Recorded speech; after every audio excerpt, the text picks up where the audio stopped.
What is going on, my friends? Hank here, and today I've got a 3-for-1 special for you guys. We're going to be painting up all 3 of these Vietnam War US tanker figures for our Tamiya M551 Sheridan. Now, if you're working on Vietnam-era tankers for other US vehicles, Pattons or Walker Bulldogs, or even M113s, these techniques will work perfectly for those as well. The name of the game here is going to be simplicity. We're going to try and knock out 3 high-quality figures with some straightforward techniques so you can get your vehicle all crewed up without too much fuss at all. So let's jump right into it. To start, we're going to paint up all of our parts with a bit of black primer to give us a nice base to work with. We'll be painting our bodies, heads, and helmets all separately to reduce the amount of brush work we're going to have to do after the airbrushing process.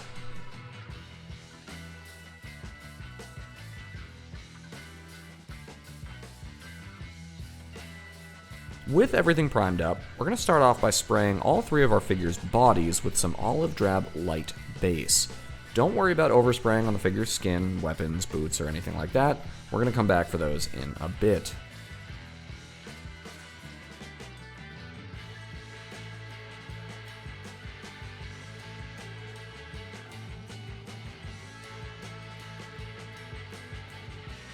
And while we've got our olive drab light base all loaded up, let's hit all 3 of our helmets as well. I've chosen to use 2 tanker helmets and a traditional M1 with a Mitchell helmet cover for this project. Next, let's load up our airbrush with some Chocobron. We're going to paint up the first of our 3 heads here. This first GI, our tank driver, is black, and I find that this Chocobron makes a very nice rich base layer for darker skin tones. With that base layer on there, we're then going to spray a light coat of wrought brawn over the first layer to add a little bit of warmth to our flesh. We want to spray this from a downward angle from the top of our head towards the neck. This will create some nice highlights and dynamism to this already very nice little sculpt here. Next, we've got our 2 white GIs, our tank commander and presumably our loader, though I guess he technically could be the gunner as well. The kit only comes with 3 figures, so we've got to assume that our 4th crewman is down in the turret somewhere. And we're going to base both of these 2 heads with some Vallejo flat flesh to serve as our main skin tone here. And just like with our first figure, we're going to repeat that same shading process with our wrought brawn once again. Instead of some traditional highlighting, I've decided to add a little color in this manner to our white figures because we're out in the jungles and the highlands of Vietnam. It's hot, it's sunny, these guys are getting crisped up a bit, and you'll see how this turns out in just a bit. I like the finish, and it's a super easy way to add a little more depth and interest through this basic 2-part skin tone paint job, so let me know what you think down in the comments below. Alright, with our heads all airbrushed up, let's break out our detail brushes and get cracking with those. First up, our driver's got some great 60s sunglasses on here, so let's get those painted up with some flat black. We're also going to want to dot in some very, very small little eyes for our other 2 figures. No big white googly eyes, my friends. Just enough to give our fellas a little eyeline there. And while we've got our flat black going, let's paint up the liner and the comms equipment on our 2 CVC helmets here. I know these helmets don't have the full mic headset details, but I wanted to keep these figures simple and out of the box, so here we go. And once again, sticking with our black, let's paint up our DMS jungle boots. Outsoles, heels, toe caps are all going to be black, and the sides of the upper are going to remain in our olive drab. As with all painting projects, a reference photo can be quite handy to have pulled up. Next up, it's flak jacket time. The US military issued a few different types of flak vests throughout the course of the Vietnam War, but they all came in some shade of olive drab. Shocking, I know. Since all of our field shirts and jackets have already been painted up with this olive drab light base that we sprayed on earlier, a little regular olive drab for these vests provides a nice subtle contrast between the 2 pieces of kit. Okay, with our vests all painted up, let's get back to our skin tones and get those exposed arms painted up as well.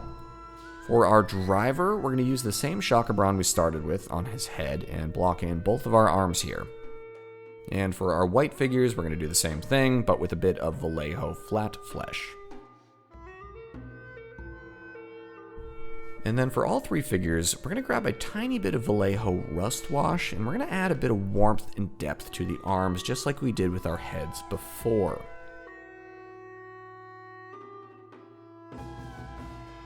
And with our arms all finished up, let's return to our flat black and paint up this GI's M16. Try to take care not to overpaint onto the skin. It's okay if you do, but it's just more work to go back and clean up afterwards.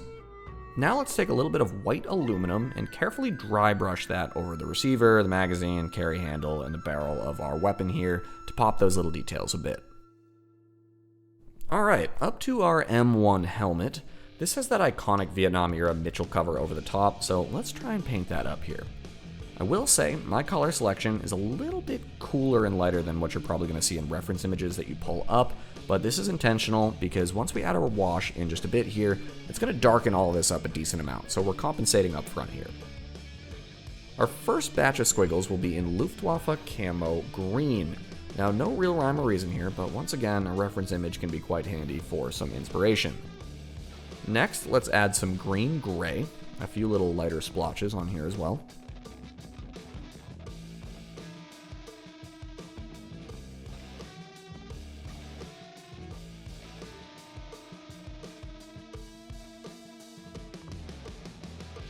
And up next, some khaki, a bit more brown to balance out all of our greens so far.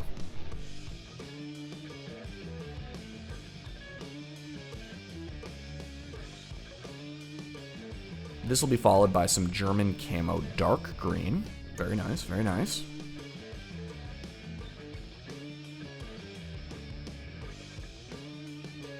And lastly, some red leather. Nice little pop there, as you can see. These are the thinner branches, let's call them, that are spotted throughout this camo pattern. Now, this particular helmet has a little block sculpted in on the side. GIs and Marines would often carry a pack of smokes, weapon lubricants, matches, you name it, tucked under the helmet band, so we're going to try and replicate a pack of Marbs up here. A little creme of ice for the main box, and a bit of pure red for the details gets the job done quite nicely. And to round it out, we'll paint in this thin little helmet band all around the whole piece. Okay, with our helmet finished up, it's finally time to move on to assembly and weathering. Before we do that though, everybody needs to be sprayed up with a coat of gloss varnish to protect all of our work. Spray everything up and let that cure completely. Patience, my friends. Once that is all fully dried and cured, it's time to assemble our GIs with a little bit of super glue.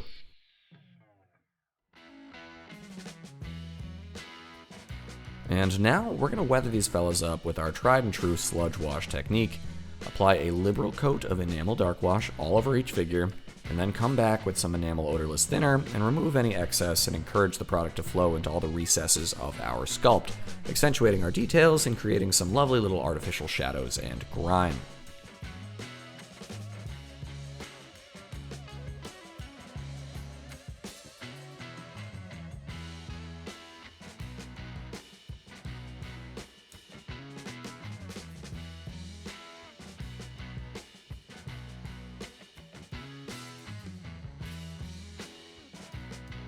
Once we are happy with our weathering work and that is all dried completely, all that's left to do is spray on a coat of matte varnish and get these fellas into their tank.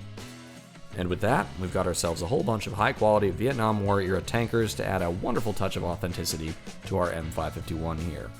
I hope you guys enjoyed the video. I know we're usually dealing with 40s technology and equipment on this channel, but I do like to mix it up sometimes, and I've been watching the Ken Burns Vietnam War documentary for the billionth time lately, so there you go. Thanks for watching, my friends, and until next time, be well, happy building, cheers.